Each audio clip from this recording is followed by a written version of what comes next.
물어볼게. 다음은 지구와 생명의 역사의 변화를 갖고 왔고요. 쭉 하다 보니까 빛 에너지를 이용해서 포도당은 누굴 만드는 거겠어? 산소. 산소를 만드는 반응을 했구나. 그래서 가가 산소짜리인 걸 확인했어요. 그러면 수소인 거 틀렸고, 그럼 우리가 이런 과정을 뭐라 부르니? 광합성이라 그러지? 그래서 얘도 틀린 말이었고, 산소 때문에 오존층 생긴 건 맞으니까 2번 이렇게 됐겠네. 맞아요, 틀려요? 맞죠? 그 다음에 이제 2번도 저번에 이제 이번 주 목금에 경화 수업을 먼저 했었거든? 그러면서 한번 질문이 나왔었는데, 기억 니에는 읽으면 그냥 그런가 보다 하고 맞다고 판단하는 게 괜찮은 것 같아. 그 다음 디귿선지 판단이 굉장히 애매하거든? 왜냐면 저런 말을 들어본 적이 없잖아. 요 얘기 잠깐 하나만 할게. 우리가 이제 선지를 구성할 때 항상 옳은 걸 골라라 혹은 옳지 않은 걸 골라라 라고 물어볼 때가 있잖아. 그리고 이게 수능 쪽으로 가면 갈수록 고3 올라가면 올라가서 특히 국어 같은 영역에서 이게 좀 심해지는데, 생각해봐. 답이라는 게 정답이 있고요, 오답이 있어요. 그럼 옳은 거 골라라 할 때 오면은 정답이지. 옳지 않은 거 골라라 할 때 아니면 정답인 거잖아. 근데 생각보다 이 옳지 않은 걸 판단하는 게 생각보다 헷갈리는 부분이 좀 몇 개 있거든? 뭐냐면 옳지 않은이라는 선지를 구성할 때 여러 가지 방법이 있을 수 있단 말이야. 여기서 대표적으로 중딩 때 많이 보이던 게 반대되는 이야기를 해. 반대되는 이야기. 근데 고등학교로 넘어가면서부터는 뜬금없는 소리가 나와. 뜬금없는 소리. 한마디로 말하면 그냥 개소리하는 문장들이 좀 있거든요. 잘 들어봐. 과학쌤 엄마는 있다 라고 어떤 명제를 딱 줬어. 그러면 뭐 사람마다 있겠지? 아닌가? 없나? 이렇게 고민을 할 수는 있겠지. 보면은 있다고 생각한 사람 입장에서 있으니까 맞는 말이고, 없다고 생각한 사람 입장에서는 없으니까 반대로 말했으니까 틀린 말이겠지.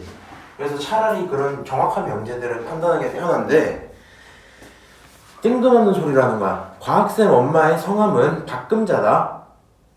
들어본 적이 없어. 무슨 말인지 아세요? 근데 너네들이 공부를 열심히 하고 있으면 상관이 없는데, 많은 친구들이 어떻게 되냐면 열심히 하긴 하거든? 근데 이 자신이 없어. 내가 100% 알고 있다는 자신이 없거든. 그러다 보니까 내가 모르는 이야기를 갑자기 딱 던져주면 내가 이거 공부 안 해서 모르는 거 아닌가? 라고 생각할 때가 있어. 자, 이 맥락을 갖고 디귿을 보시면 화석연료는 자연 상태에서 산화물 형태로 존재하므로 라고 써져 있지. 이 문장은요, 어디에도 배운 적이 없는 소리야. 뜬금없는 소리야, 이거는. 그러니까 그냥 저 얘기 자체를 보고 틀린 말인데 라고 판단이 되는 거거든. 근데 너네들이 실제 문제 풀 때는 그냥 자연물 상태, 자연에서 산화물 형태로 존재할 것 같기도 하고 잘 모르겠단 말이야. 화석 연료에 대한 화학식도 딱히 잘 모르겠고, 그러다 보니까 산소를 떼어내는 과정을 있어야 되나? 잘 모르겠네. 디귿이 맞는 건가 틀리는 건가 라고 판단을 할 거거든. 그래서 그냥 맞는 듯 싶으면 맞다고 하고 넘어가고, 아닌 듯 싶다고 하면 그냥 아니라고 생각하고 넘어가다 보니까 틀렸을 확률이 좀 있다. 기억은요? 기억은 맞는 말이죠? 니은 맞는 말이에요? 네, 맞아요. 여기 어디가 쓸까? 이걸로 봐줄게. 우리가 이제 산화환원 반응 처음 배울 때 딱 이런 식으로 이야기가 흘러가거든? 요 세 개는 중요한 이야기였지. 왜 중요했어? 광합성 같은 경우에는 오존층을 만들어줘. 그 오존층이 생겼기 때문에 광합성에 대한 이야기를 빼먹을 수가 없어, 우리가. 그래서 오존층을 만든, 광합성을 한 그 주체인 누구? 남세균을 반드시 기억하고 넘어가야겠지. 얘는 문제화가 되게 잘 된다. 특히 광합성은요, 굳이 섞어서 내자면 그 앞쪽에 있던 동화작용, 이화작용 있지. 걔네까지 섞어서 같이 내기 굉장히 좋잖아. 광합성 반응을 주면서 거기서 남세균 이야기를 꺼내기 좋고, 그러면서 화학식을 물어보기 좋고, 산화했는지 환원했는지까지도 물어보기 굉장히 좋지. 그래서 저런 걸로는 사실 고난도 문제 만들기 괜찮을 것 같아. 기억 니은디귿 선지인데 각각이 전부 다 단원이 다르게 나올 수 있어, 광합성은. 그 다음에 철 재련하는 거 배웠었지. 우리 이제 인류가 철기를 사용하면서부터 많은 생산량 증가가 있었잖아. 그 얘기 배웠을 거고, 화석연료 같은 경우에도 에너지원 되면서 산업혁명이 일어났다라고 써져 있어요, 교과서에. 근데 얘가 도대체 산업혁명을 어떻게 일으켰냐? 우리가 처음으로 쓰는 건 증기거든? 그래서 이 부분들은 아마 수업 시간에 배웠을 거라고 알고 있어. 얘는 연료 산업 그 발전시켰다는 게 맞아요. 아, 그치. 이거 여기서 헷갈리니 혹시? 열? 네. 연소할 봐봐. 우리 화석연료 여기 화학식 보면은 얘 화학식이 얘였잖아. 화석연료랑 산소를 갖고 이산화탄소랑 물을 만들지. 저 산소랑 반응하는 과정을 우리가 연소라 부르잖아. 그래서 연소할 때는 에너지가 나오고 열 에너지가 나오고 그 열을 이용해서 증기기관을 돌린다. 로 산업혁명이 시작했던 거다. 괜찮겠니? 그럼 열로 움직였어요. 그치, 열 에너지 때문에 이동한 거지. 전기 에너지는 아니었을 거 아니야. 그래서 맞는 말이 될 거고요. 혹시 이 포인트들 말고 따로 더 궁금했던 부분들이 있니? 그리고 이거 그냥 연소 얘기 나왔으니까 하는 말인데 이제 5차 평가도 걔네는 먼저 봤거든? 그러면서 한번 든 생각인데 연소한다라는 게 우리가 불탄다라는 건 알고 있지. 불탄다 그게 연소야 라고 생각을 잘 해요. 그 다음에 연소하는 거는 산소가 필요하다라는 것도 알죠. 그리고 너네 산화환원 반응에서 연소를 배운 적은 없지. 다만 생각보다 연소가 나오긴 나오거든. 왜냐면 산화환원 반응의 대표적인 예시로 우리 구리를 겉불꽃에 집어넣고 속불꽃에 집어넣고 이런 문제들이 있었잖아. 구리를 사실상 태우는 과정인 거 아니야? 그래서 연소는 산화환원 반응에 포함되어 있다라는 걸 기억을 좀 합시다. 일단 산화환원 반응에 포함되어 있다. 연소는 산소랑 반응하는 거니까. 두 번째로 학교에서 이제 완전 연소, 불완전 연소를 나눠서 배우진 않았지. 완전과 불완전 이런 거 배운 적 있어 없어? 딱히 없죠. 어제 이제 확인을 해보니까 그냥 하는 김에 알고 있으면 편할 것 같아. 여기 있는 이제 이 완전 아니야, 요거는 필요하면 내가 5차 전에 설명을 하든가 이게 다음 주에 하는 걸로 하고요. 어쨌든 연소가 산화환원 반응이다라는 걸 인지는 좀 하고 있자. 연소 반응이 광합성에서도 나오잖아. 우리 물질 대사할 때 물질 대사랑 비교하는 게 항상 연소였거든. 물질 대사를 할 때는 차근차근 단계별로 내려와서 소량의 에너지가 계속 나와요. 배우고 그거에 비교군으로 연소를 하면 400도 이상 높은 열을 발생시켜요. 이런 거 배웠었잖아. 거기서도 연소가 나오고 산화환원 반응에서도 연소가 나와. 심지어 산화환원 반응하면서 역사적인 포인트들 볼 때도 연소가 들어가기 때문에 기억만 하고 있으면 좋겠네. 그래서 정답이 3번 되고 끝났을 거야. 그 다음 문제 사실 이건 안 어려웠을 것 같고 7번 문제는 문제 맥락이 이해 안 되진 않았죠?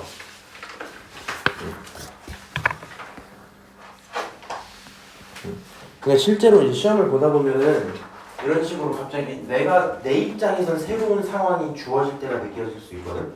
우리가 이제 교과서에 나와 있는 건 아연판을 집어넣든가 구리판을 집어넣어서 수용액 속에 있는 구리를 줄이든가 늘리는 방향으로 넘어가는데 여기 있는 문제는 무언가를 집어넣지 않고 긁어내서 걔네끼리 반응하게 시켰잖아. 그 정도라서 문제 상황 이해만 잘했으면 어렵진 않았을 것 같아. 질문 없으면 넘어갈게 이거는.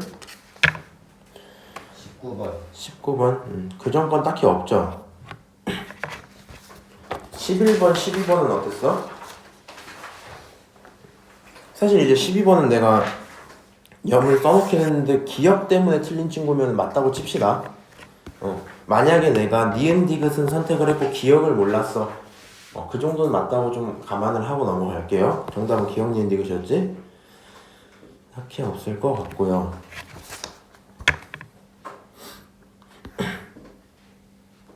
16번 판단하는 거 괜찮았니? 16번 판단할 때 내가 하나 해주고 싶은 얘기는 이거야.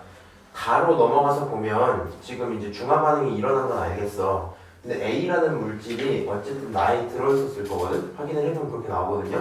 근데 이 A가 얘네들은 이온 상태로 Cl 마이너스 모모 플러스가 표현이 돼 있는데 여기서는 그냥 A 이런단 말이야.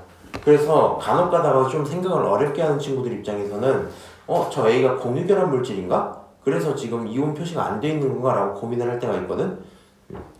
여기 들어있는 A도 이온입니다. 그래서 이거는 약간 느낌을 이렇게 받아줘야 돼. 우리가 마이너스 2라는 그런 숫자를 가져다가 그냥 라지 A라고 표현해도 무방한 거잖아. 저 A를 물론 마이너스 A라고 표현해도 무방한 거잖아. 그런 것처럼 이온인 녀석들도 위에 있는 전하량을 표현 안 해줄 수도 있다는 점만 기억을 합시다. 근데 사실 그건 큰 고려 문제는 아니었을 것 같고 17번 잘 풀었니? 17번 괜찮았던 것 같아? 여기서 요 얘기 하나만 하고 넘어갈게요. 이제 이 문제 자주 풀었으니까 감은 좀 올 것 같은데 항상 H 플러스 짜리랑 OH 마이너스 짜리가 있고요. 그거에 대해서 농도가 같단 말이었고 실제로 농도가 다른 게 확인이 되잖아. 그럴 때 어떻게 하자고? 부피 먼저 쓰고 농도 쓰고 부피가 H가 20일 때 OH가 10 이렇게 들어갔으니까 농도는 그거에 반대로 써줘야 되겠지? 1대2 비율을 맞추고 있을 거야 라고 써주시고 여기서 말하는 농도라는 개념이 이제 우리가 비슷하게 쓸만한 단어는 사실 밀도일 것 같거든? 농도는 전체 용매분의 녹아있는 용질 이런 거잖아. 그래서 농도를 굳이 쓰고 보자면 뭐 부피분의 질량의 개념으로 받아도 무방은 합니다. 농도가 높을수록 진하다의 개념을 가져갈 거잖아. 알아보니? 밀도랑 약간 비슷하겠지. 밀도의 정의 자체가 부피분의 질량이고 농도의 정의는 전체 용매분의 전체 용질인데 우리가 거의 비슷하게 가져도 돼. 내가 저걸 왜 저렇게 쓰냐면은 결국에 우리가 얘네들 종류랑 비율 확인할 때는 이온 양으로 따져야 되지. 그치? 이온 양으로 따져야 되기 때문에 마지막에 쓸 때는 그럼 H 플러스 Cl 마이너스 Na 플러스 OH 마이너스를 써놓고 얘가 부피 기준으로 얼만큼 있니? 10 써져 있을 거고 위에다가 처음에 이거 쓰면서 같이 이렇게도 만들어 놓으면 좋을 것 같아. HCl짜리는 20ml에 20개의 전하가 있었다고 씁시다. 왜요? 여기 있는 식 넘기면 부피 곱하기 농도가 질량일 거 아니야? 여기 있는 질량 그냥 이온량 전하량 정도로 받으면 편하거든? 그래서 이 부피랑 농도를 곱한 20개가 나오죠. 부피 20 있을 때 20개의 전하가 나온대. 얘는 10 있을 때 곱하면 20개의 전하가 나온대 라고 판단할 수 있지. 그래서 HCl은 20L에 20개, NaOH는 10ml에 20개 이렇게 써놓고 부피 확인하고 나서 거기에 대한 이온량으로 넘어가면 편할 것 같긴 하다. 그럼 이온량이 얘는 10개, 얘도 10개, 20개, 20개 뜰 거고 얘네들이 서로 죽어줄 거 아니야. 얘네들이 서로 죽어주면서 최종적으로 0개, 10개, 20개, 10개 무슨 말인지 아실까요? 이 정도로 이제 표까지 그려가면서 할 필요는 없는데 난이도가 높아지면 높아질수록 정해진 형식을 맞추는 게 조금 더 나을 수 있다. 지금 이제 너네들이 문제를 어떻게 푸는지 모르겠는데 이제 가끔 가다 보면은 피지컬로 푸시는 분들이 좀 계시거든요. 그냥 머리로 생각해보고 이거면 저거고 저거면 이거네 할 때가 있단 말이야. 그럼 일반적인 난이도는 괜찮아도 갑자기 난이도가 확 높아지면 단 한 번도 내가 그렇게 형식을 맞춰서 써본 적이 없어서 틀릴 때가 있으니까 그것만 좀 주의를 합시다. 18번 기억해 주시면 안 돼요. 18번의 기억이야? 요것도 얘기를 해줄게.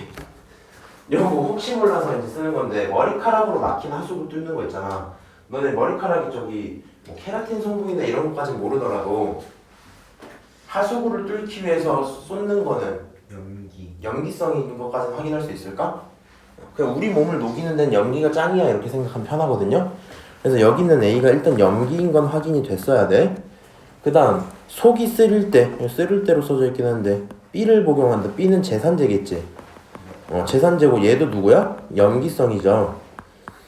근데 이 기억 손지가 웃긴 게 B 대신 A를 사용할 수 있다라고 했지.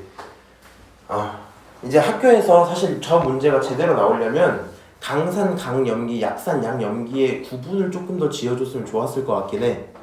구분이 지어졌으면 이제 저 선지가 기억 선지가 맞다라고 판단한 친구는 염기성이니까 괜찮지 않을까요? 라고 생각을 하는 거고 사실 생각하면 말이 안 되잖아. 하수구 뚫는 걸 마시는 놈이 어디 있겠어. 사실 그래서 틀린 거야 얘는. 근데 얘는 이제 강염기고 얘는 약염기이기 때문에 서로 혼용하면 안 되는 거긴 할 텐데 그 부분들에 대해서 수업이 조금 미비했으면 힘들어 했을 수도 있겠다. 맞다고 써도 돼요. 넌 먹어. 맞다고 쳐? 괴물 같은 놈이네.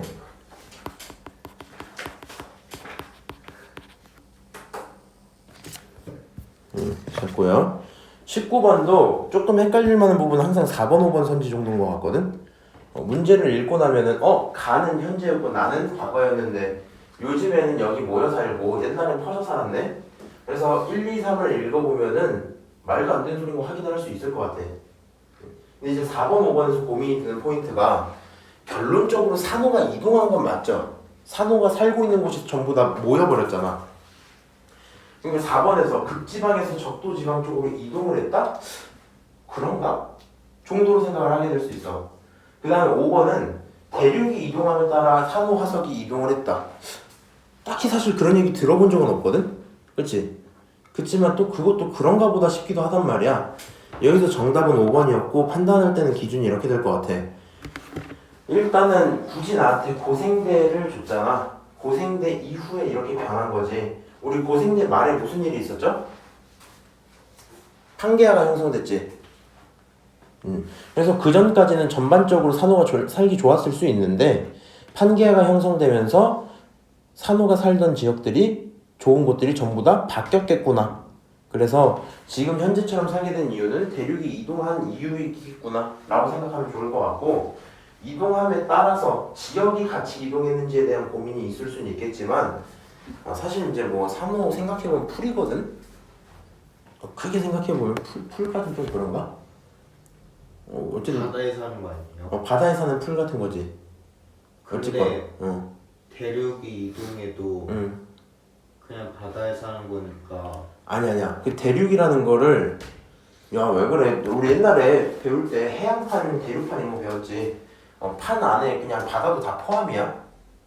땅 껍질이기 때문에. 그래서 산호가 같이 이동한 게 맞다라고 그냥 받아들이는 게 나을 것 같고, 그렇다면 굳이 4번이 왜 틀렸어요? 라고 얘기하면 일단 극지방은 아닐 것 같아. 극지방에 사는 포인트들이라고 하기에는 여기 포인트는 또 없어요.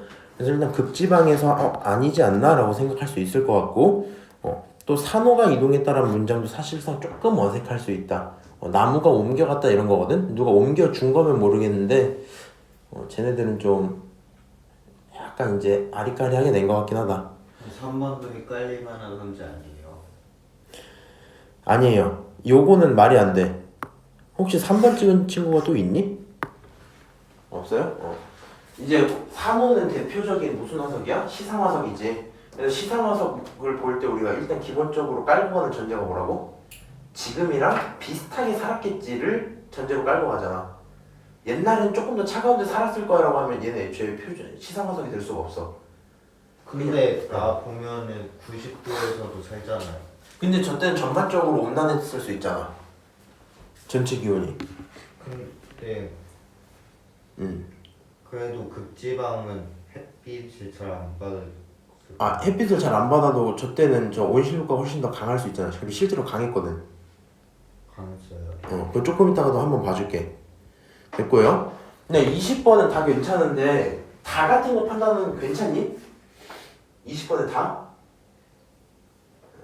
요거 이제 산화환원을 볼 때 저번에 한번 했던 말이긴 한데요. O2는 환원된다라는 디귿이 써져 있잖아. 얘가 지금 CH4짜리고 O2짜리고 갑자기 C랑 H는 찢어지면서 O를 나눠서 갖게 됐거든?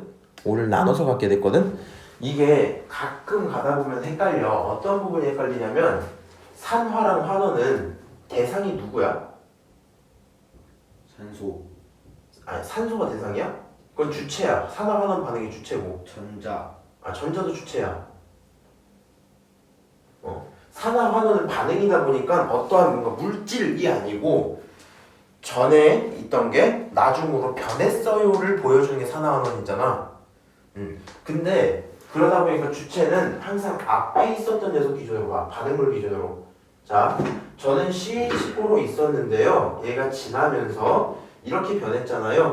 무슨 말인지 알아? 이렇게 변했잖아요. 그러다 보니까 저는 산화됐어요 혹은 환원됐어요라고 대답을 하거든. 위에 애들이 굉장히 잘 보여. 산소 없던 녀석이 산소를 먹게 됐잖아요. C가 갑자기 산소를 먹었잖아요. 그러니까 C 입장에서는 산화된 거예요 라고 항상 우리가 판단을 하거든. 근데 이렇게 찢어져 있을 때 산소의 이동으로 보려고 하면 힘들어진단 말이야. 그래서 이거를 판단할 때는 애초에 문제에서 물어본 판단 대상이 O2였지. 맞아? 그러면 O2는 혼자 있다가 시간이 지나고 나서 다른 물질들을 마주치게 된 거 아니야? O2는 혼자에서 C 혹은 H를 만난 거고 C랑 H를 만났기 때문에 전자를 어떻게 해? 얻었어요 라는 개념으로 들어가는 게 편할 것 같다. 괜찮죠? 여기 있는 화학식들 보고 너네들이 이제 전자 이동까지 잡을 수 있으면 좋겠는데 조금 힘들다. 나는 산소가 이동한 걸 봐야지 편하다 싶은 분들은 물어본 대상 갖고 확인 좀 하자. 물어본 대상 갖고. 특히 저렇게 반응물이 나중에 반반 쪼개지는 경우들이 헷갈릴 때가 있을 테니까. 그래서 O는 혼자 있다가 C랑 H를 만나서 전자를 얻었을 테니까 환원된 거는 맞아요 라고 보는 게 편할 것 같아. 오케이? 응? 그 다음 딱히 없을 것 같고 22번 괜찮았니? 이거 좀 많이 봐서 이제 괜찮지? 항상 남아있었던 녀석 기준으로 남아있던 녀석은 SO4 E-였을 거야 라고 보고 그 다음 처음에 있었던 건 그럼 구리 CU E+, 짜리였겠네 보고 새로 생긴 별은 ZN E+, 였구나 라고 확인까지는 하겠지? 요 판단 빠르게 하고 나면 나머지는 다 괜찮았을 것 같아. 22번 어렵진 않았을 거고 그 다음에 23번 아까 미안해 전체의 질량은 이런 단어가 빠졌네. 그래서 뭐 괜찮았을 것 같고요. 질량 판단할 때 좀 어려움이 있을 수도 있을까봐 얘기하는 건데 일단 AG가 CU보다 더 무거운 녀석이었고 원래 있었던 건 그냥 순수한 구리 그 자체였는데 그 겉부분에는 은도 붙어버린 거잖아. 그러니까 더 무거운 녀석이 붙어버렸으니 당연히 무거워졌겠지. 심지어 여기서 사실 확인해야 되는 건 1대1 개수비를 맞췄냐를 확인해봐야 돼. 그 생각 정도는 하면 좋거든. AG는요 몇 플러스짜리야? 뭐 이제 여러 가지로 생각할 수 있는데 수일림의 분탄질산 쭉 해서 써서 이제 원자까지 이제 확인을 하시든가 그거 좀 싫으면 NO3는 그냥 마이너스짜리거든요. 그럼 NO3 마이너스를 같이 결합해주고 있으려면 AG 플러스짜리였겠지? 그 다음에 구리 CU짜리는 또 E 플러스짜리였을 거야. 그러다 보니까 원래 구리만 있던 곳을 AG가 붙어버렸다. 근데 몇 배 더 많이 붙어야 돼? 2배 더 많이 붙어야 돼. 전하량 차이가 2배가 나니까 AG가 2배 더 많이 와야 전하량을 감당해 줄 거고 안 그래도 무거운 녀석이 2배 더 많이 들어왔기 때문에 당연히 무거워졌겠다. 오케이? 나쁘진 않았을 것 같아요. 괜찮고 이것도 괜찮고 26번에서 이제 사실 대멸종이 내가 좀 잘 모르겠어서 그런데 이게 시기로 쭉쭉 끊어놓으면 이제 고생대부터 중생대, 신생대 넘어가는 포인트를 지금 그려놨잖아. 너네 대멸종하는 원인들 학교에서 배웠니? 정확히 무슨 시기에 뭐가 일어나는지 정도는? 그냥 대충은 일단 들어는 봤던 것 같고 그 다음에 여기 뭐야 뭐 고생대 안에 몇 번의 대멸종이 있었는지 이런 것까지는 아니지. 괜찮아? 잘 몰라? 그런 거 같기도 하고 아닌 거 같기도 해? 아니야? 알았어. 근데 요렇게 좀 볼게요. 내가 이제 어디 갔어? 요거 할 때 그 얘기 한번 했었잖아. 얘들아 이거 시간, 시기들을 외우면 조금 더 편할 때가 있어 라고 얘기를 했었거든. 사실 저 문제에서 그리 막 와닿진 않을 수 있는데 시기 숫자 정도는 좀 외웁시다. 왜냐면은 이 숫자들을 외우면 같은 자료라도 내가 숫자를 정확히 알고 있기 때문에 생기는 메리트들이 좀 있을 수 있어. 그게 크진 않더라도 나중에 마지막 한 문제라도 그걸 맞출 수 있기 때문에 숫자 3개밖에 안 되잖아. 그냥 알고 있으면 좋을 것 같아. 하다못해 신생대는 좀 외워라. 0.660억 년 전 정도 외워놓고 6,600만 년 전이야. 그 다음에 대멸종이 이제 뭐 1차부터 5차까지 있는데 됐고요. 아까 기후 얘기도 나왔으니까 잠깐 같이 하는 김에 보는 건데 요 자료가 내가 얘는 어디 건지 모르겠거든? 이거 좀 자료 좀 이상하게 나와 있더라고. 그래서 정정한테 얘기 한 번만 할게. 요게 이제 우리가 말하는 일반적인 정석적인 기후일 건데 중생대는 전반적으로 빙하기가 없고 온난하다가 무조건 맞는 말이야. 생각보다 나머지 시즌에는 한 번씩은 빙하기가 다 있었거든. 초에 있었냐 말에 있었냐 안 물어볼 수도 있지만 일단 있긴 있었다. 중생대만 유일하게 없어요. 요 자료에서 약간 한번 떨어지는 포인트들이 있긴 한데 없다고 봐도 괜찮을 것 같아. 그 다음에 성캄브리아 시대를 너네가 보통 이제 외면을 많이 하거든. 화석도 많이 없고 하다 보니까 성캄브리아 시대는 전반적으로 따뜻했다라고만 기억을 하자. 그냥 지구가 좀 뜨거웠기 때문에 따뜻했다라고 기억을 하시고요. 위에 있는 자료에서는 좀 추웠다는 얘기가 들어있더라고. 여기 들어있더라고. 그래서 내가 이걸 자료를 나눠줬었기 때문에 또 시험 전에 보다가 헷갈릴까봐 밑에다가 지금 얘기를 다시 하니까 성캄브리아 따뜻했던 거 기억 좀 해놓읍시다. 다시. 그래서 얘 시간으로 보면 조금 구체적으로 확인을 하면 한 5억 년 전쯤 이때쯤 해서 고생대가 시작됐을 거야. 이때부터가 고생대였고 고 시작. 그 다음 2.5억 년쯤이다 보니까 여기가 3, 여기 2.5. 딱 요때를 기점으로 중생대가 시작했을 거고 다시 요때를 기점으로 신생대가 시작했을 거야. 그 다음에 신생대가 죽은 원인을요 소행성 충돌로 보는 게 맞거든요. 편하게 요 구간에는 공룡이 살고 있었잖아. 근데 우리 어릴 때 동화책 같은 거 보면 공룡은 운석 맞아 죽었다라는 걸 대충 봤던 것 같거든. 공룡이 멸종한 유력한 가설 중에 하나가 소행성 충돌이기 때문에 뒤에 있는 문제들 풀 때 이제 디귿 선지 같은 게 가끔씩 그랬었나 아니었었나 헷갈리지 말고 맞다고 보면 좋을 것 같아. 대멸종은 가볍게 내면은 급격한 기후 변화로 인해서 멸종했다라는 맥락만 갖고 들어올 거고 조금 더 어렵게 내면 멸종된 원인들을 제각각 물어볼 때가 있긴 할 거다. 그리고 실제 5번의 멸종 중에서 이유들은 각각 달라요. 그래서 빙하기 때문에 죽었다, 소행성 때문에 죽었다, 판기아 때문에 죽었다, 판기아 때문에 죽었다, 운석 충돌 때문에 죽었다 라는 이야기가 있는데 저 녀석들을 5개를 나눠서 배우지 않았다면 여기 있는 요거 5차 대멸종 그 다음에 여기 있는 2차 대멸종 정도까지만 기억하고 있으면 좋을 것 같다. 아니다. 3차로 봐야 되겠다. 판기아 해면서. 그래서 판기아 형성되면서 중생대 끊기고 운석 충돌하면서 신생대 끊기고 딱 이렇게 보면 좋을 것 같아. 넘어가고요. 나머지 판단 괜찮았을 건데 28번에 있는 경우에는 살짝 그림이 판단하기 힘들 때가 있어. 내가 이제 여기 있는 디귿에서 얘가 맞는 걸 이미 알려줬었잖아. 28번에 나가 현재야 이거 확인했잖아. 요것만 확인해주면 좋을 것 같아. 가는 누가 봐도 판게아 이야기하고 있는 거 맞지? 내가 저 자료 해석할 때 얘는 판게아니까 고생대 말인 거 오케이 할 수 있을 것 같아. 근데 이제 나랑 다가 고민이 돼야 되거든? 중생대 말이면 판게아가 분리되기 시작해갖고 이미 찢어지고 있잖아. 현재는 상대적으로 신생대 쪽에 속하겠죠.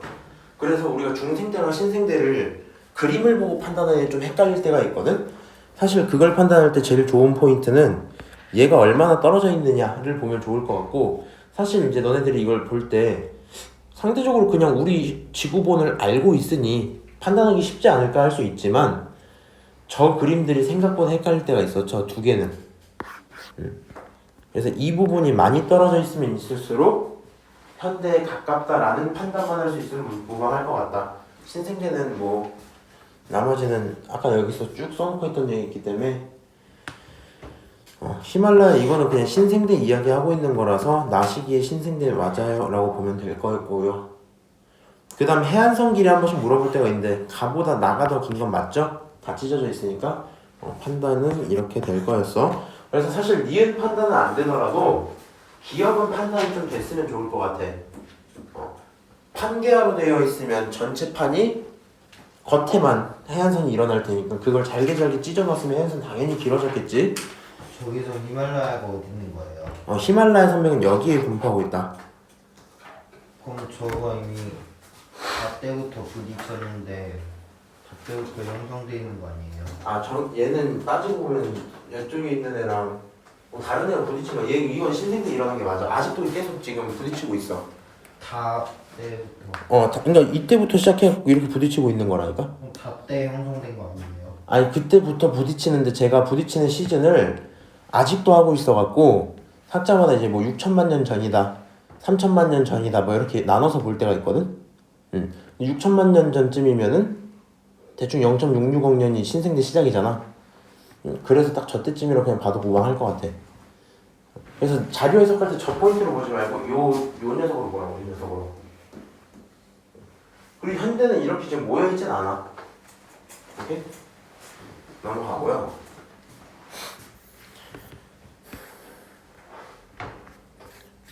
(29번은) 안 어려웠을 거고 30번 좀 어렵지 않니? 30번은 지금 상당부 27번인데 일부러 학생들 틀리라고 좀 많이 내놓은 문제 같더라고. 확인 한번 해볼게요.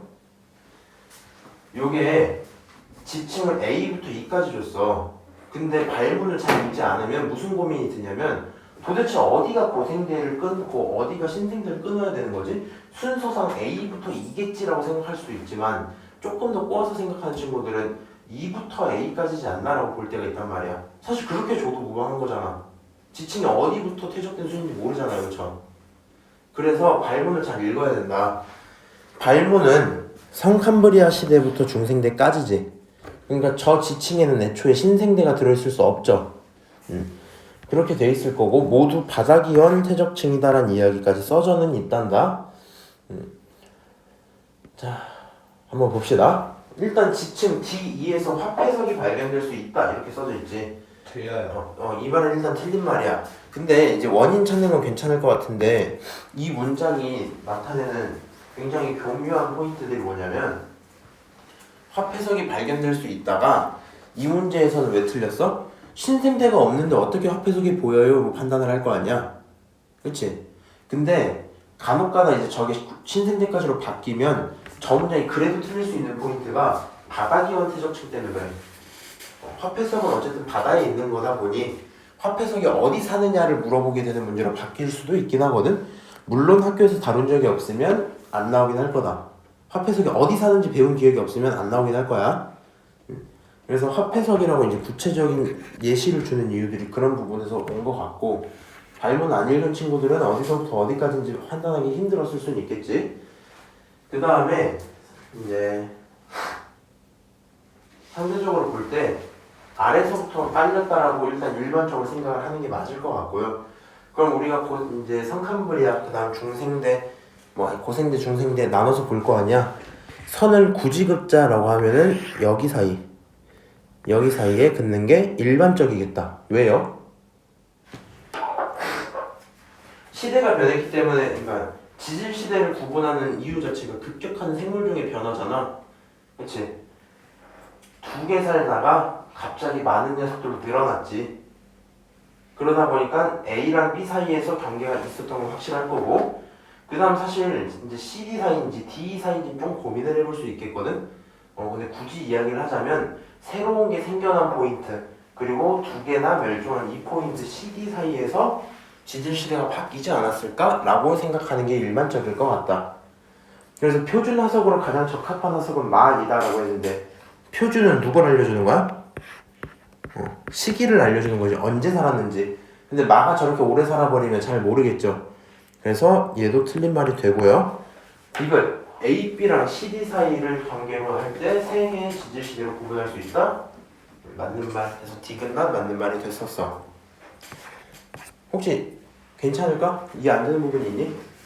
괜찮을 것 같아? 오케이.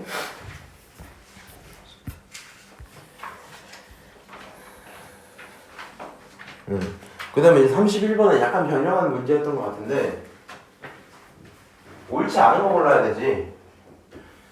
요거 얘기 하나 잠깐 합시다. 학교에서 촉매 얘기 배울 때요.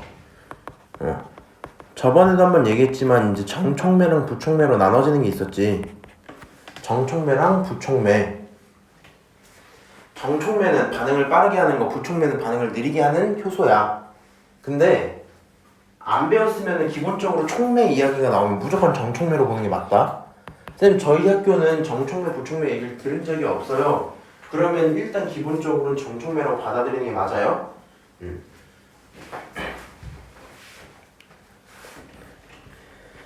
자, 여기서 이제 가는 고분자를 저분자로 하는 이화작용이다. 이거는 그냥 자연스러운 말이니까 포도당이 분해되는 세포 과정이니까 맞을 거고, 가에서는 반응물보다 생성물의 에너지가 작아지는 것도 맞겠죠? 이화작용이니까.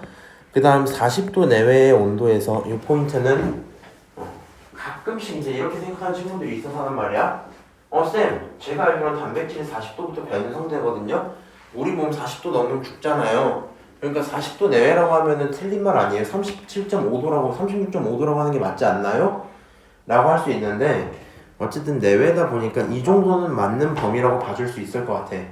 저거를 만약에 40도라고 해서 틀리게 할 거면 항의가 좀 많을 거고요. 굳이 저렇게 온도로 보여주면 사실 400도 정도로 아예 누가 봐도 물질 대사가 일어나지 않는 그런 온도로 표현을 할 것 같다. 그 다음 나에서는 동화작용이다 보니까 에너지 흡수하는 거 맞고 5번이 틀렸는데 5번은 왜 틀렸을까? 틀린 문장이 어느 부분에서요? 활성화 에너지를 높여. 활성화 에너지를 높인다라는 부분에서 반응이 빠르게 일어나는 효소다. 이 문장이 틀린 말이야. 자, 활성화 에너지가 높으면 반응을 하기 힘들 거야. 그만큼 활성화 에너지가 많이 필요하니까. 그럼 반응이 느려질 거고 이건 사실상 부촉매의 이야기일 건데 이 문장 자체가 사실 성립을 안 한다. 차라리 활성화 에너지를 높여 반응이 느리게 일어나도록 한다 하면 오히려 더 어려워졌을 문제거든요. 그러다 보니까 저기 있는 5번 선지는 저 문장 자체로 말이 안 되는 말이라 틀린 말이다. 오케이. 그 다음에 이제 약간 요거 하나만 얘기해 줄게. 부촉매를 안 배웠다고는 하시는데 이제 그런 거를 배우잖아. 어디 갔을까? 앉아.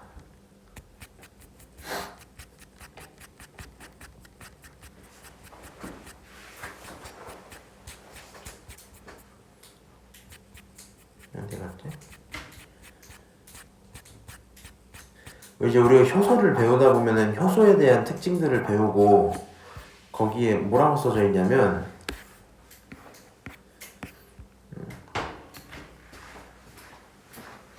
활성화 에너지를 낮춰서 잘 봐봐. 활성화 에너지를 낮춰서 낮은 곳에서도 빠르게 일어난다 효소의 역할로 배우잖아. 그리고 문제는 얘랑 비교하는 포인트가 야 봐봐 촉매랑 촉매 없는 걸 봐보세요 이렇게 얘기를 하거든.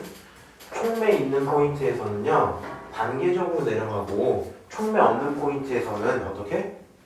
한 번에 훅 떨어지잖아. 요거를 5개념을 가질 때 어떻게 갔냐면 단계적이라는 말은 순서가 나열이 되어 있을 거 아니야.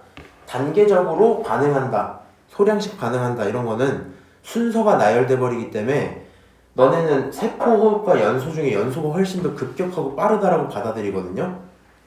그리고 실제로 그게 맞는 말이거든요. 연소랑 세포호흡이 있으면 누가 더 빠르고 강하고 급격할까? 당연히 연소가 더 빠르고 강하고 급격하겠지. 그치? 그치만 밑에 있는 효소를 보면 반응이 빠르게 일어나도록 한다라고 써져 있잖아. 도대체 저딴 식으로 효소가 들어왔을 때 천천히 나간다고 해놓고 여기서 또 빨리 반응한다고 해놓고 막 이런 얘기들이 들어올 때가 있단 말이야. 대상에 따라 다른 거다. 잘 들어봐. 연소랑 세포호흡을 비교하면 당연히 연소가 빠른 게 맞다. 근데 효소가 그냥 있고 없고에 따라서 활성화 에너지를 보잖아 우리는. 봐봐. 연소, 세포호흡 비교하면 당연히 연소가 빠르고 밑으로 내려오면 효소가 있을 때 없을 때로 나눠서 보잖아. 그럼 당연히 효소가 있을 때가 상대적으로 반응을 더 잘하고 빠르게 일어나겠지? 그래서 비교하는 대상에 대한 이야기들이 좀 다르기 때문에 헷갈려하는 부분들이 있을 것 같아. 플러스 여기 부촉매 이야기까지 들어가면 어떻게? 활성화 에너지를 높여주는 녀석까지 들어가면 정상 기준으로 낮아지는 게 정촉매였지. 반응이 상대적으로 빠르게 잘 일어날 거고 높여주는 게 부촉매, 반응이 상대적으로 어렵게 일어나는 게 부촉매여서 빠르다 느리다가 누구에 대한 이야기인지 판단을 좀 해주면 좋을 것 같다. 됐고요. 리을은 이거 판단 잘 했나봐 밑에 거는. 그리고 이제 그거 하나만 뭐 이거 아무런 이변이 없었을 수 있는 것 같아. 이견이 없을 수 있는 것 같은데 빛에너지가 화학에너지로 전환된다. 저 맞는 말입니다.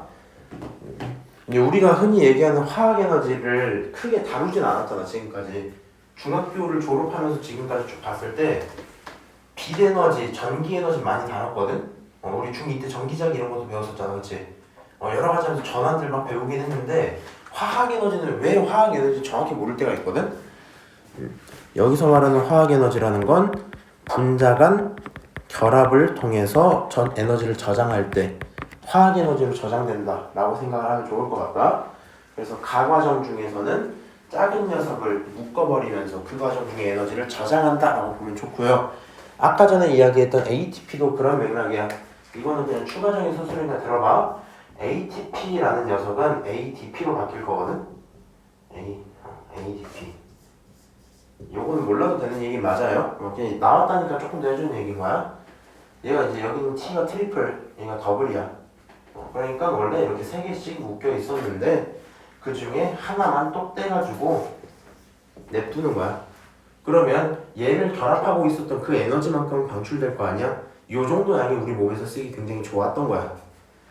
그래서 이걸 이제 우리 몸에 있는 저 생명체 에너지라고 부를 건데 ATP, ADP 바뀌고 그럼 얘가 뭐 버려지진 않을 거 아니야. 다시 얘를 결합시키면 에너지를 저장하고 이렇게 된다. 그래서 화학 에너지라는 건 분자 간의 결합을 통해 저장을 하는구나 정도 알고 있으면 좋을 것 같다. 그 다음 문제 33번 어떻니? 33번도 저번에 근데 이런 문제 한번 풀지 않았었나? 활성화 에너지 역으로 되어 있는 거? 33번 어때요? 일단 흡열 반응으로 판단하면 괜찮을 거고 니은 활성화 에너지는 A다. 이거 틀린 말이지. 괜찮아? 인정할 수 있어? 원생 괜찮아? 왜? 활성화 에너지는 반응물이 생성물로 되기까지 올라가는 전체의 높이를 활성화라 부르지. 역으로 돼 있을 때는 요 포인트 전체가 활성화 에너지가 될 거다. 예? 무슨 말이라고?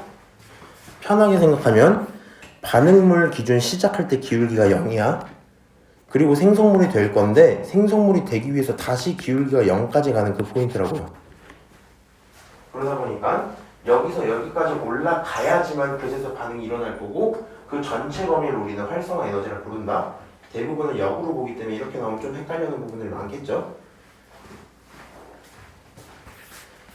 그래서 효소가 없을 때 활성화 에너지는 A다.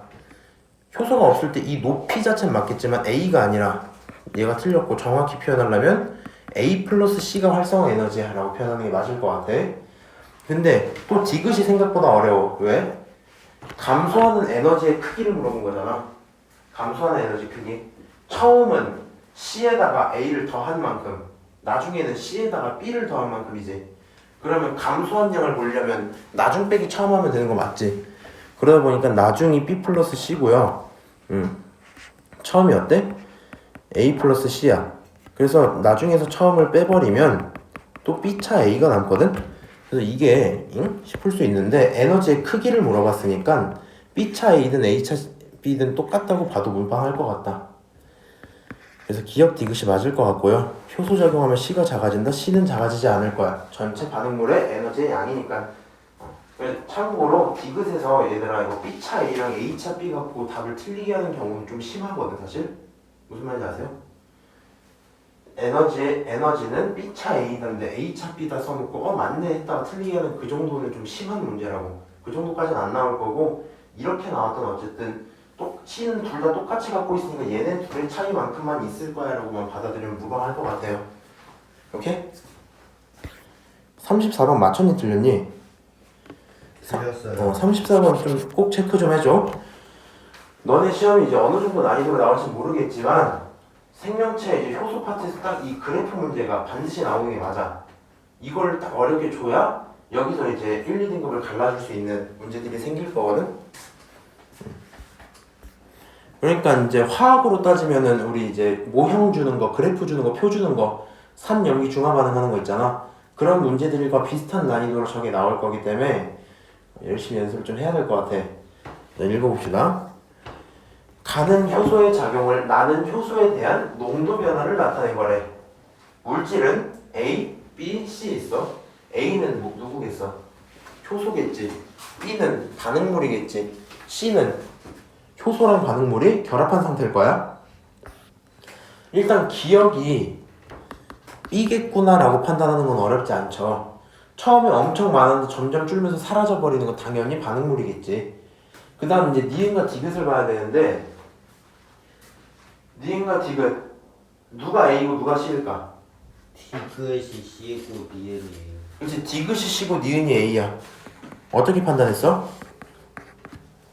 저거 디귿이 급격하게 늘었다가 늘었으니까 그 반응물이 효소랑 결합했을 때 그 결합하고 있는 상태에 급격히 늘고 그 다음에 떨어지면서 쭉 라고 추측해가지고 했어요. 그래요. 그 정도 추측도 괜찮고 조금 빠르게 판단하고 좀 잘 봐봐. A는 원래 기다리고 있는 대기하고 있는 상태겠지. C는 누군가 들어와야지 그때부터 처리 시작할 거 아니야? 처음에 있는 건 누구야? 위에 있던 얘 쭉 따라가 보니까 니은이라 그러지. 그럼 처음에 있는 녀석이 A였겠구나 정도 판단하면 좋을 것 같아. 그것도 괜찮아. 그렇게 보시고요. 기억은 B고 디귿은 C다. 맞는 말. 니은 디귿의 농도가 높을수록 반응 속도가 빠르다란 말이 써져 있지. 이거는 생각하기 나름이라 좀 어렵게 느낄 수도 있는데 일단 맞는 말입니다. 효소가 많다는 말. 자, 이렇게 생각하면 편할 것 같아. 여기서 말하고 있는 이 A, 그러니까 효소라는 존재는요. 효소라는 존재는 일을 처리하고 있는 고객센터 직원인 거야. 일을 처리하고 있는 고객센터 직원은 정해져 있었겠지. 그러다가 전화가 막 들어오기 시작하면 당연히 놀고 있는 녀석은 줄어들 거 아니야. 다 전화 받고 있을 거니까. 여기 니은에서 하는 문장이 뭐야? 디귿의 농도가 높을수록 쉬고 있는 직원, 일하고 있는 직원이면 일하는 직원이 많을수록 이런 말이겠지? 당연히 반응을 빠르게 하겠죠. 그러니까 얘는 맞는 말이야 라고 봐주면 좋을 것 같고, 디귿, 활성화 에너지는 T1일 때가 T2일 때보다 높다. 이 문장은 왜 나온 걸까? 일단 맞니 틀리니? 이 문장은 틀린 말이죠. 잘 들어봐. 이 문장을 굳이 넣어준 이유는 이런 거야. 효소의 농도를 보여준 거니까 효소에 관련된 이야기다 보니 효소면 활성화 에너지를 건드렸던 것 같은데? 라는 생각으로 풀게 만든 거거든. 지금 여기 X축은 누구예요? 시간이고 Y축이 효소의 농도고 아니 효소가 아니고 물질의 농도네. 효소의 농도는 어떻게 돼 있어? 고정돼 있어. 효소가 있으면 활성화 에너지가 낮아지는 건 맞지만 이미 그 효소 다 갖고 있잖아. 그럼 이 반응 전체에서 활성화 에너지가 변할 일은 없다. 이것은 틀렸다 라고 보면 되겠네. 그래서 변할 리가 없다고요?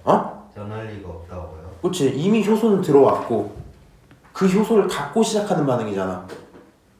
무슨 말인지 알아? 예를 들어서 사실 이제 기질 특이성이 있다 보니까 단백질을 분해할 건데 단백질을 아미노산으로 분해하는 이 과정을 우리가 어떠한 효소 A라는 녀석이 했다 치자. 혹시 모르겠지만 B라는 게 있을 수도 있다고는 칩시다. 말은 안 될 수 있지만 그냥 사실은 그러진 않을 건데 그냥 이따 쳐봅시다. 그렇게 사실 원래 A만 있는 게 맞을 거야. A라는 물질 쓸 때는 좀 빠르고 B라는 물질 쓸 때 좀 느릴 수도 있겠지. 활성화 에너지에 따라 다를 수는 있겠지. 근데 지금 이 문제 세트는 어때? 뭐 효소를 바꾸거나 그런 개념이 들어있니? 이 그래프에서? 얘는 이미 효소 A를 갖고 있고 그리고 나서 여기 있는 단백질들을 막 넣어줬을 때 그때의 반응을 보여주는 물질이잖아. 그럼 이 반응을 계속 그냥 반복하겠다는 얘기지. 그럼 그 과정 중에 활성화 에너지가 막 변할 포인트가 있겠어? 없어요. 이 문장 그거부터 말이 안 되는 거야. 그러면 그거가 2번 올라갔다가 낮아지는 그런 거는 반응을 한 개만 했을 때 그 기준으로 본 거예요? 너가 말하는 건 이거구나. 이렇게 올라갔든 내려가든 혹은 뭐 이렇게 내려갔다 이렇게 되는 여기서 이 바보야 멍청아. 활성화 에너지는 여기 전체가 활성화 에너지라잖아. 너가 보고 있는 이 녀석의 높낮이는 뭐야? 이거 혹시 그래프 X축 Y축 기억나? 기억 안 나? 나요. 뭔데? X축 뭔데? 시간, X축 시간 뭐 그 정도로 봐도 돼. Y축은? 반응물, 반응물이 아니야. 온도, 아니야. 활성화 에너지, 아니야. 그냥 전체 에너지야 에너지. 에너지. 저 물질이 갖고 있는 전체 에너지. 그냥 에너지 자체는 올라갔다 내려오는 게 맞는데 여기서 활성화 에너지 이만큼, 여기서 활성화 에너지 이만큼이다 보니까 활성화 에너지는 그냥 얘를 켜기 위해 필요한 전력 이런 거거든. 변할 이유가 없습니다. 35번은 맞았니 틀렸니? 맞았어요. 35번 생각보다 어렵진 않았을 것 같은데. 그렇지. 오케이. 여기까지 하고요. 부터 좀 볼게. 확실히 이제 난이도가 높은 문제를 들어오고 나면은 나한테 자료를 주어줄 때 정확한 개수들을 알려주질 않는다. 자료 해석하는 게 제일 중요할 것 같거든. 확인 한번 해볼게요. 일단은 금속 A 이온이었고 반응한 녀석도 B였어. B도 금속이다. 그 다음에 가상태에서 A랑 B의 이온수가 같아요 라고 줬고 문제에서 준 X축은 B의 원자랑 양이온수였지. 그래서 이 정도 생각을 하면 좋을 것 같아. 어쨌든 금속이다 보니까 A나 B 같은 경우에는 기본적으로 양이온이 되지 않았을까? 라고 생각하면 좋을 것 같거든? 음이온보다는 주기율표상으로 주기율표가 이렇게 있다 치면 이런 부분들을 우리가 이제 금속 원소라고 불렀잖아. 상대적으로 왼쪽, 상대적으로 아래쪽이 금속이온이었지. 그래서 쟤네들은 양이온이 되었을 것 같다라고 생각하면 좋을 것 같고요. 이제 문제를 풀려고 내려가 봤어. A는 B보다 산화되기가 쉽다라고 써져 있지. 이거는 판단 혹시 할 수 있을까? 자, 다른 건 몰라도 기억은 판단하면 좋을 것 같아. 일단 이거 틀린 말이거든요. 헷갈리면 안 된다. 잘 들어. B가 반응을 해버렸지. 원래 수용액 상태에 누가 들어있었다고? A자리가 들어있었다고. 근데 거기에다 B를 집어넣고 놨더니 B가 반응을 했대. 수용액 상태였으면 이 A는 플러스짜리였을 거고 여기는 B는 그냥 금속이었는데 들어가고 나서 반응했으니까 전자를 빼앗겨 준 거겠지. 전자를 빼앗겼다는 이야기는 B는 전기음 성도가 약하고요. 상대적으로 어때? 산화되기가 쉬운 거겠지. B가 전자를 빼앗긴 거다 지금. 괜찮겠어? 다시 한 번만 얘기할게. 이제 여기를 고민하는 이유들이 여러 가지가 있을 수 있어. 애초에 전기음 성도를 구분을 못 할 수도 있고 전기음 성도를 구분을 할 수 있더라도 이 상황 속에서 A랑 B가 플러스짜리인지 마이너스짜리인지 모르는데요 라고 생각을 할 수도 있거든. 근데 자료를 봤을 때 그리고 금속이온이라는 걸 봤을 때 A랑 B의 이온은 양이온이 될 거야 라는 판단 정도를 하면 좋을 것 같고 결국에 A 플러스짜리가 A로 변하고 B짜리는 B 플러스로 변하는 걸 보면서 A란 놈이 B의 전자를 빼앗는구나. B는 전자를 빼앗기는 놈이구나. 그러니 B가 산화되기 쉬운데 반대로 말했네. 기억은 틀렸어. 라고 생각하면 좋았을 것 같다. 그 다음 니은 이온 한 개의 전하량의 B는 A 대 B가 1대 2다 라고 써져 있지. 이제 이 판단을 하기 위해선 그래프에 써져 있는 개수를 확인해 봐야 될 것 같은데 일단 요 시점 딱 가시점일 때 A랑 B를 확인을 좀 해봅시다. 위에 문장 밑줄 친 거 보면 A랑 B의 이온수가 가일 때 같다 써져 있지. 그럼 이온수가 같아. 근데 B가 몇 개 들어있을까? 당연히 2N개 들어있겠죠. 그러면 A는 똑같이 2N개 들어있었겠네? 근데 잘 생각해봐. B가 들어오기 이전에 A 말고 다른 양이온이 있었을까? A 말고 다른 양이 있었을까 없었을까? 없었겠죠. 그러니까 처음 이 시점에는 1번 시점에는 A가 몇 개? 6N만큼 있었단 소린 거야. 그 다음에 B가 없었겠지? 그러면 왼쪽 기준으로 A는 6N개, B는 0개 오른쪽 기준으로 A는 2N개, B는 2N개가 나왔대. 그러면 0에서 2N까지 오는 동안 A는 얼만큼 줄어들었니? 4N만큼 줄어든 거 맞아? A가 6N에서 2N만큼 다른 말로 마이너스 4N을 당했고요. B는 0에서 몇 N까지? 2N까지 오면서 플러스 2N을 당한 거지. 그러면 원래 있었던 A가 줄어든 만큼 B가 들어간 거고 그런 B가 전하량을 커버 쳐줘야 되는 거 맞지? 그럼 B의 전하가 A보다 어때야 될까? 지금 개수 차이가 2배 차이 나니까 B가 전하가 2배 더 컸겠구나 라고 생각해도 되죠. 그러니까 전하량의 B 같은 거는 1대2가 맞겠네. 괜찮아요? 괜찮아요. 그 다음 디귿 반응한 B의 원자수가 3N이라면 A는 존재하지 않는다라고 물어봤네. 자, 지금 이미 2N까지 왔을 때 어때? 2N 남아있었고 B가 N만큼 들어오면 걔는 2배씩 줄어드는 거 맞지 지금? 4 줄어드니까 2 들어온 거지. 그럼 3N이 됐다라는 건 B가 N만큼 더 들어온 거고 A는 2N 남아있었는데 그 2N 전부 다 빼앗겼겠지? 괜찮을까? 그래서 존재하지 않는다? 맞는 말이구나 판단할 수 있었겠다. 그래서 이 문제를 풀기 위해서 제일 중요했던 부분은 다른 자료 다 떠나서 가일 때 A랑 B가 같았고요. A랑 B가 같았고요. 그때 B가 2n이었으니 A도 2n이었고 처음 상태랑 나중 상태를 비교하는 딱 요 행동을 할 수 있었으면 좋았을 것 같아. 실질적인 값들을 주지 않더라도 미지수 잡고 계산하면 좋을 것 같네. 그 다음 은서가 괜찮아? 네. 뭔가 표정이 기분이 안 좋아 보여서. 자 963번 그림은 XNO3 수용액에 Y를 넣어서 반응을 시켰대. 처음에 이 상태에서 양이온만 보여준 걸 보니 처음에 들어있는 동그라미는 누구겠어? 처음에는 X 플러스 짜리가 들어있었겠네. X 플러스 짜리가. 우리 좀 귀찮긴 한데 숫자 좀 세봅시다. 하나 둘 셋 넷 다섯 여섯 일곱 여덟 9개. X 플러스가 9개 들어있었던 거야. 맞아요? 그 다음 두 번째로 넘어갔더니 Y를 반응을 시켰더니 Y가 하나 생겼어. 몇 플러스인지 몰라. 그리고 여기는 하나 둘 셋 넷 다 6개로 줄었어. 6X 플러스로 줄었대.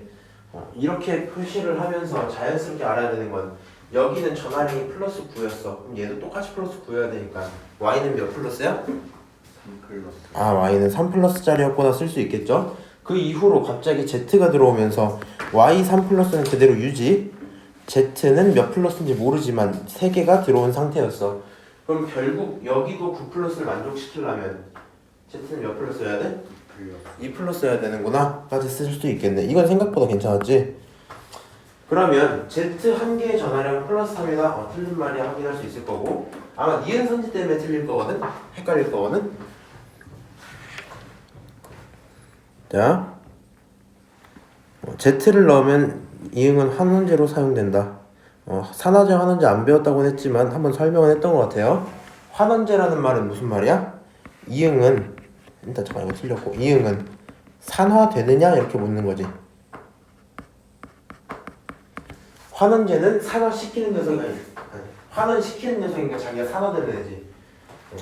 여기서 쭉 넘어가는 걸 보면서 산화환원을 묻고 있어. 그러면 우리는 전기음성도를 판단하는 게 당연할 거 아니야.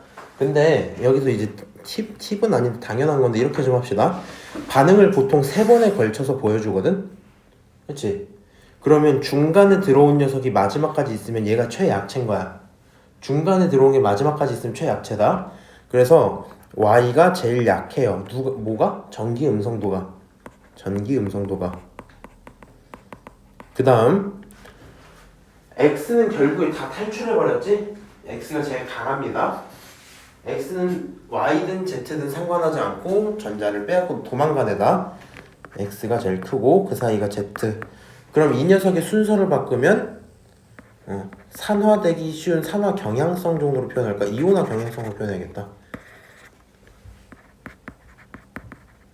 이온화는 Y가 제일 잘 되고 Z 그 다음이 X 이렇게 표현할 수 있겠지?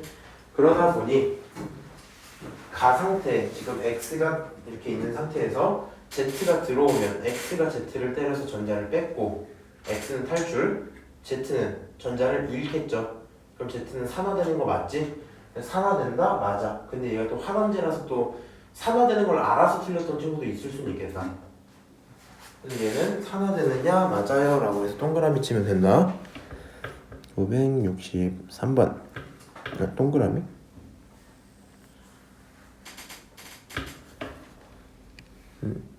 경향성은 XZ, Y 순서고요. 잠깐만.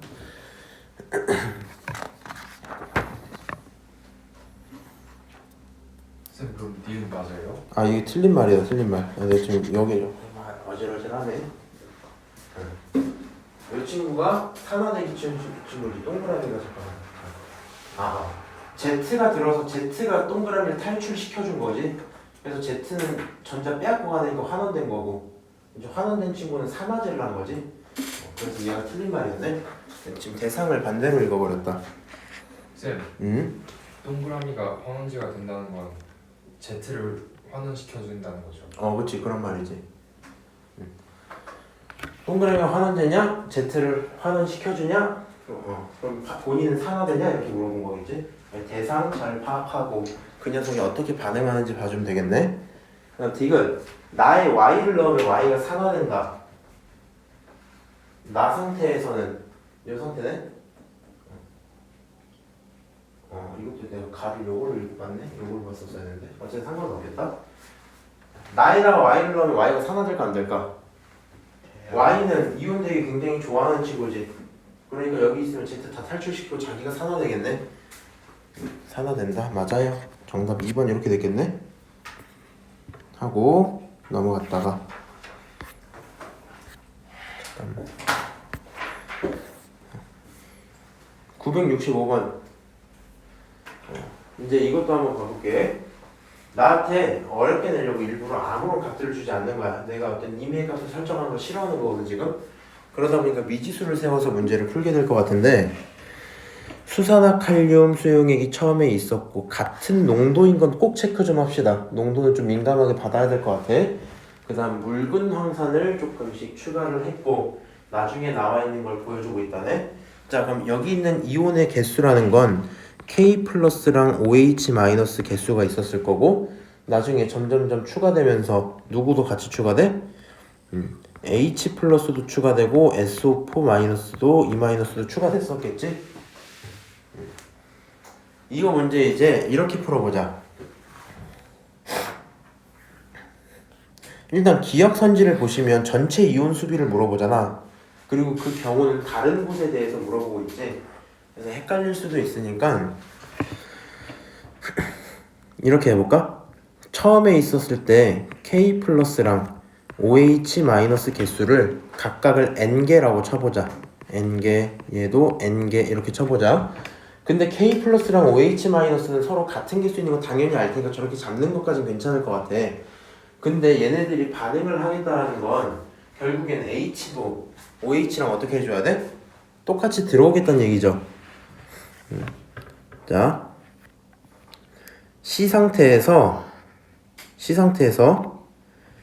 이온의 개수가 누구? OH 마이너스 이온의 개수가 이만큼 있다가 쭉 줄었지. 그래서 사라졌다라는 건 C 상태가 중화점이다 정도까지 판단할 것 같은데, C 상태 중화점이 됐으면 그때 H 플러스의 개수는 어땠을까? 당연히 N개를 따라갔겠죠. 그래야지 N개를 다 죽여줄 수 있는 거니까. 요 상태 기준으로 중화점 기준으로 OH-가 N개였고 원래 K 플러스가 원래 N개였으면 C 상태가 되는 순간 H 플러스가 N개 들어왔었구나 라고 판단할 수 있을 것 같아. 그러면 H 플러스 들어왔으면 그에 상응하게 SO4 E- 짜리는 어땠을까? 지금 저기 있는 화학식이 H2 SO4지. 얘는요 어떻게 변해요? H 플러스는 2개 있고요, SO4 마이너스는 E-예요 이렇게 썼겠지. 그러다 보니까 개수 자체가, 이온 개수 자체가 몇 배 차이나? 2배 차이가 나. H가 몇 배 많아야 돼? 2배 많아야 돼. H가 이때 N개 들어있었으면 얘는 몇 개 들어있겠어? 2분의 1 N개 써져 있겠지. 그래서 여기 있는 개수를 2분의 N개야 라고 한번 쳐봅시다. 다만 얘네들은 이렇게 쓸 때부터 주의해야 되는 게, 잘 봐봐. 얘네는 변하는 애야 안 변하는 애야? 안 변하는 애야. 애초에 초기 값으로 내가 설정하고 들어간 애지. 다만 저기서 변할 수 있는 건 OH는 H가 생긴 만큼 줄어드는 것 뿐인 거잖아. 근데 밑에 있는 녀석 같은 경우엔 경우에 따라서 부피 개수가 다르니까 얘는 지금 내가 C 상태를 의미하고 있다는 거 정도는 파악해야 될 것 같아. C 상태 기준으로는 저럴 거야 이렇게 보자고.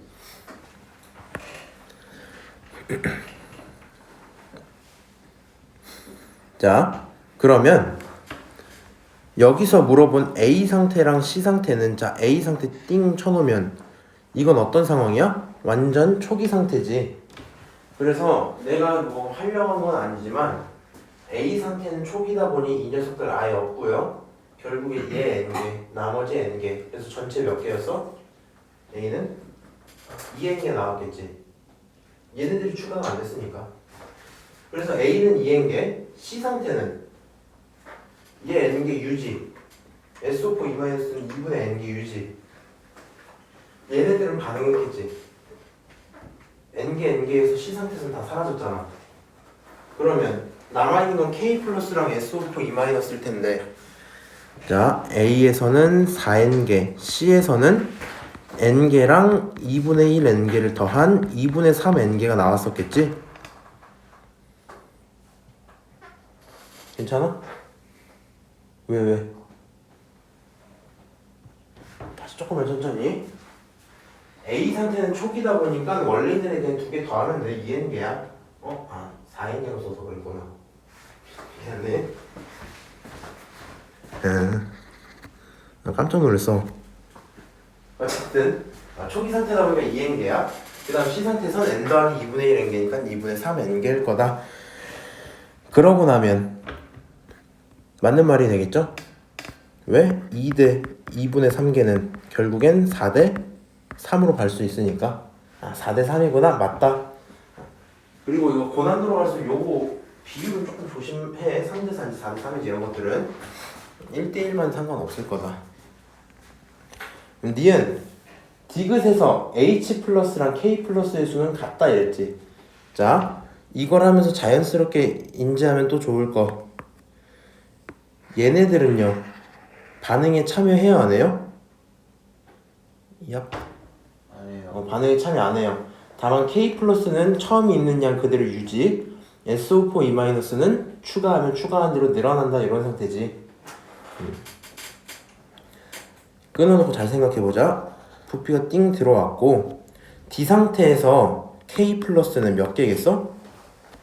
처음에 있던 N개 그대로 유지하고 있었겠지. 그리고 H 플러스 판단이 헷갈릴 수 있는 부분 딱 어떤 거냐? SO4 E-가 이때까지 왔다라는 건 SO4 E- 몇 개 있단 거야? N개 있단 말이겠지. 다시 SO4 E-가 N개, SO4 E-가 N개. 그러면 H 플러스는 2배짜리 많게 들어와야 된단 말이야. 얘가 갖고 있는 개수보다 2배 많이 들어올 거니까. 근데 이미 반응하면서 n에 가까운 녀석은 이미 여기서 죽고 들어온 거지. 이미 여기서 다 죽을 만큼 다 죽고 그 다음에 n이 추가로 들어와서 2n이 들어온 거기 때문에 D 상태에서 실질적으로 남아있는 건 2n개가 아니라 n개만 남았었겠지. n개는 싸우다가 죽고 나머지 n개는 남아있었겠다. 그래서 H 플러스랑 K 플러스는 서로 n개씩 같구나 볼 수 있겠네. 그 다음 B 상태에서의 전체 양형과 전체 음유는 2대 3으로 딱 물어봤지. B 상태는 어떤 상태일까요? 조금 지우고 할게. 이것만 좀 지우고.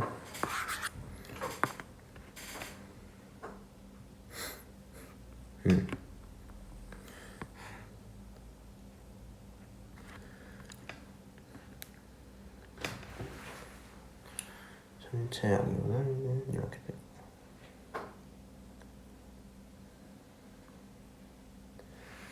여기 조금 어렵겠다.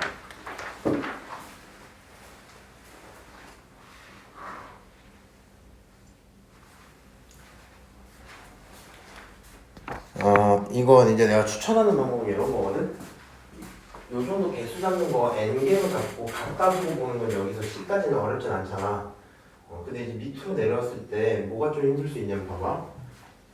2대 3이다 확인하고 얘네들이 정확한 숫자를 파악하기 힘들면 제일 처음 해보면 좋은 거는 크기 비교를 조금 해봐. 무슨 말이냐면요. B 상태에서는 자 우리 C 상태 갔을 때 이랬지. C 상태 갔을 때 이랬어. 이렇게 가면 얘네 다 죽은 상태였어. 근데 B 상태는 그거 좀 이전 상태다 보니까 H는 어떻겠어? 다 죽었겠지. OH는 좀 살아있었겠지. 얘는 이거 조금 들어오고 얘도 같이 조금 들어왔겠지. 맞아요? 얘는 유지였겠지. 그러면 마이너스 짜리는 얘는 좀 죽고 조금 들어왔어. 그렇지만 H 플러스가 전부 다 죽어버렸잖아. 애초에 개수가 플러스가 훨씬 많거든. C까지 오면은. 근데 봐봐. C 상태에서 조금 줄이면 봐봐. C 상태에서는 지금 양이온이 많아. C 상태에서 조금 줄이면 어때? 양이온은 많았는데 많은 것 중에서 이 부분은 어떻게 돼? 다 죽어버릴 거야. 어쨌든 여기서도 다 죽긴 했어. 그렇지만 이 K 플러스가 변하진 않잖아. 양이온은 그럼 사실상 남아있는 건 똑같았겠지. 여기서도 K 플러스, 여기서도 K 플러스. 음이온 수는 어때? 음이온 수는 줄었고요, 줄었어요. 그러면 C에 비해서 B는 음연수가 어떻게 되겠어? 훨씬 줄었으니까 비율상 따지면 양이온이 많고 음이온이 적었겠지. 여기 어때? 양이온이 적고 음이온이 많았다 했으니까 거기서 그냥 틀린 말이 맞거든? 그래서 난 실제 내가 시험했으면 이렇게 봤을 것 같긴 해. 어떻게? 값을 보기 힘드니까 크기 비교를 먼저 해보자. 보통 반대로 주는 경우가 좀 대부분이거든. 그래서 그렇게 해볼 것 같은데 실제 문제를 풀 거면 이렇게 하는 게 좋을 것 같아. 우리한테 문제가 C를 먼저 판단을 시켜줬잖아. 저걸 활용을 해보자고. B 상태는 그러면 K 플러스는 N개 유지였다 치고요.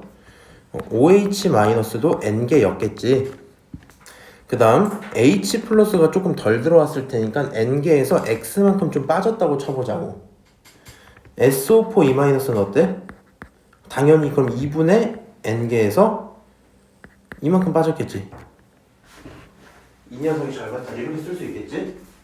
그럼 이거 더 하고 나면은 정이 얘는 사라지니까 X만큼 살아남을 거고 쭉 죽어버릴 거고 뭐야 잠깐 다시 얘는 빼고 여기는 N끼리는 전사하면서 얘가 저기 뭐야 마이너스 X개만큼 더 줄었다. 그냥 얘가 X개만큼 살았다라고 보기 편할 것 같거든. 여기 빼기 이거 하면은 얘네끼리 사라지니까 X개 남고요. 누가? OH 마이너스가 얘네들은 이제 그럼 이렇게 봐야겠네. 어지럽다. 잠깐만. 얘네들 계산하고 나서 OH 마이너스가 몇 개 남아? OH 마이너스가 X개 남았겠네 라고 판단을 하고 H 플러스는 0개 다 죽었을 거니까 그러고 나서 이제 생각해보면 얘 필요 없고 마이너스 2개 합쳐봤자 얘가 이제 2분의 n에 빼기 2분의 x잖아. 더하면은 2분의 n 더하기 2분의 x겠지. 음이온이란 녀석은 2분의 n 더하기 x로 나올 거거든. 양이온 남아있는 건 n개. 그렇게 돼갖고 결국에는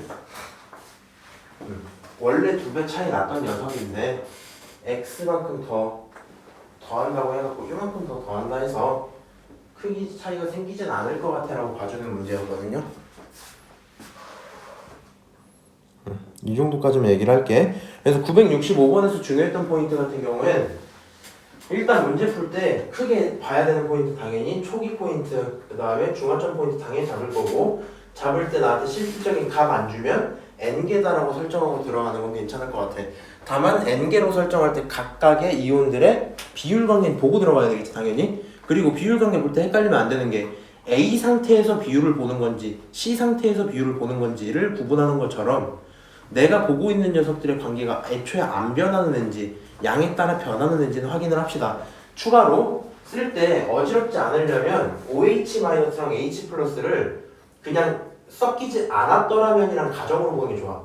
이거 이렇게 되면 빠졌을 때는 계속 0개 이렇게 쓰면 보기가 힘들다고. 무슨 말인지 알아?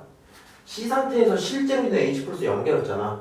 그렇게 보면 힘드니까 있었다면 N개, 그렇다면 얘도 N개, 지들끼리 빠질 거야로 보기 편하다 해놓고 넘어가요. 50분이네? 끝.